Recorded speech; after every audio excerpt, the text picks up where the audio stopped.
তুমি? এই তো বাড়িতে। এখনো বাড়িতেই আছো? আমি সাথে তোমার জন্য ওয়েট করছি। তুমি বাড়িতে পড়বে ঘুমাও। না না জান, তুমি একটু বসো, আমি এক মিনিট। আমি তোমার জন্য ওয়েট করতে পারবো না, চলে গেলাম। জান, তুমি আমাকে 5 মিনিট সময় দাও, আমি 5 মিনিটের মধ্যে পৌঁছে যাবো।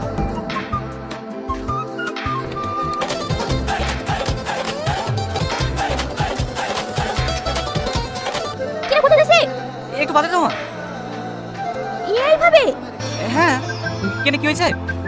একবার নিচে তাকিয়ে দেখ। কি হয়েছে? কি যে করে বলা সারাদিন ছেলেটা?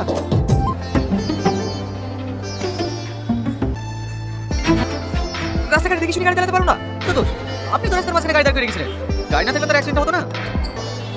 রাস্তার মাঝে মানে আরে আমার এত বড় ক্ষতি করে দিয়ে এটা সরি পর্যন্ত না বলে চলে যাচ্ছে।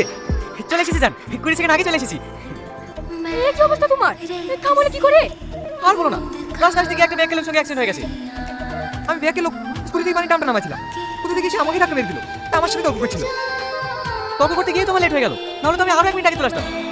আরে 1 মিনিট থেকে 10 মিনিট আগে চালাচ্ছিলাম। রাস্তার মাঝে গাড়িটা না থাকলে অ্যাক্সিডেন্ট হতো না। আমি গাড়ি দেখবো না বলতো। ওই সময় কথা বলতে করতে পারতে। আপনি একটু রেস্ট করুন। এমনিতে আপনার হাঁটুটা অনেক ফুলে গেছে। পরে কোথাও লাগেনি তো? না, দাঁড়াও, তোমার জন্য কিছু অর্ডার দিই। ওইটা? ওকে।